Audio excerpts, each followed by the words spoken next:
तो आज हम डिस्कस करेंगे comparison of EMF of two cell by using potentiometer, यानी जो पोटेंशियोमीटर होता है उसका यूज करके हम दो सेल की ईएमएफ को कैसे कंपेयर कर सकते हैं उसके बारे में डिस्कस करेंगे। तो सबसे पहले इसकी कंस्ट्रक्शन के बारे में डिस्कस करते हैं। तो कंस्ट्रक्शन में क्या होता है भाई, कंस्ट्रक्शन में एक पोटेंशियोमीटर होता है,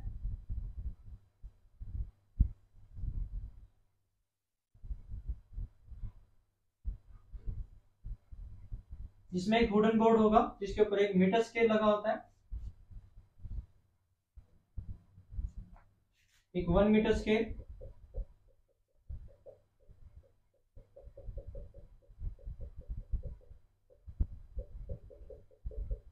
इस टाइप से दो टर्मिनल्स होते हैं ए और बी, जिसके बीच में एक वायर लगी होती है 4 मीटर, 8 मीटर या फिर 12 मीटर या 16 मीटर की, जो मैग्नीन, यूरेका या फिर कॉन्स्टेंटन कोई भी एक एलॉय उसकी होती है, जिसकी रेजिस्टिविटी हाई, टेम्परेचर कोफिशिएंट लो। ठीक है भी।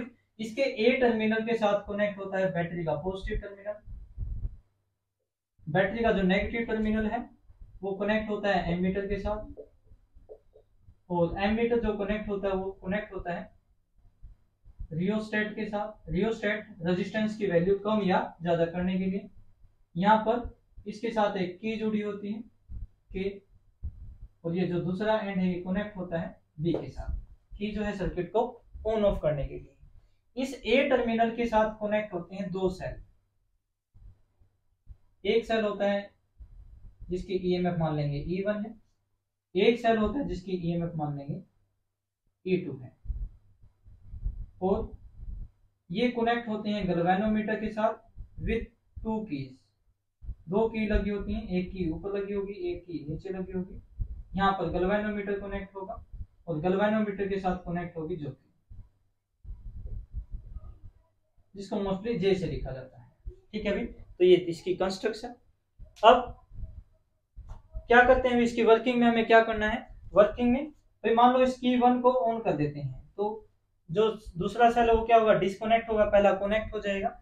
अब हम इस जोकी को इस वायर के ऊपर स्लाइड करते हैं, तो स्लाइड करने पे भी मान लो इस पॉइंट पर, जे पॉइंट पर, यहाँ पर गैल्वेनोमीटर के अंदर करंट की वैल्यू आ जाती है 0। करंट की वैल्यू कितनी आ जाती है, 0 आ जाती है। तो इस करंट के कारण यहाँ पर ये जे की जो लेंथ मान लेते हैं वो मान लेते हैं L1। ए से जो लेंथ कितनी है वो कितने मान लेंगे, L1 मान लेंगे।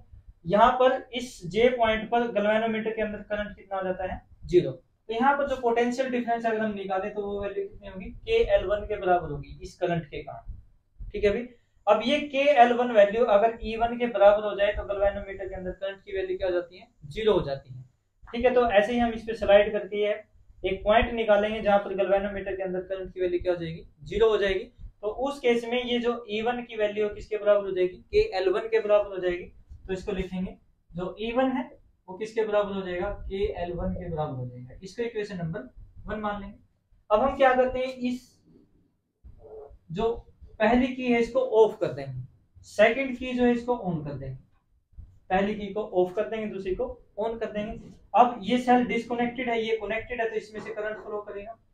अब फिर से हम क्या करेंगे, दूसरी पोजीशन निकालेंगे गैल्वेनोमीटर की।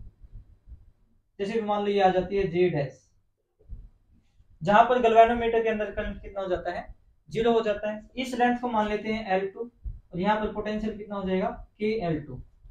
यहाँ पर पोटेंशियल कितना आ जाएगा J डैश पर, KL2। अब ये जो KL2 है ये पोटेंशियल किसके बराबर होगा, E2 के बराबर होगा, तभी गैल्वेनोमीटर के अंदर करंट की वैल्यू क्या होगी, 0 होगी। तो इस तरीके से E2 की वैल्यू क्या आ जाएगी, E2 इज इक्वल टू आ जाएगा KL2।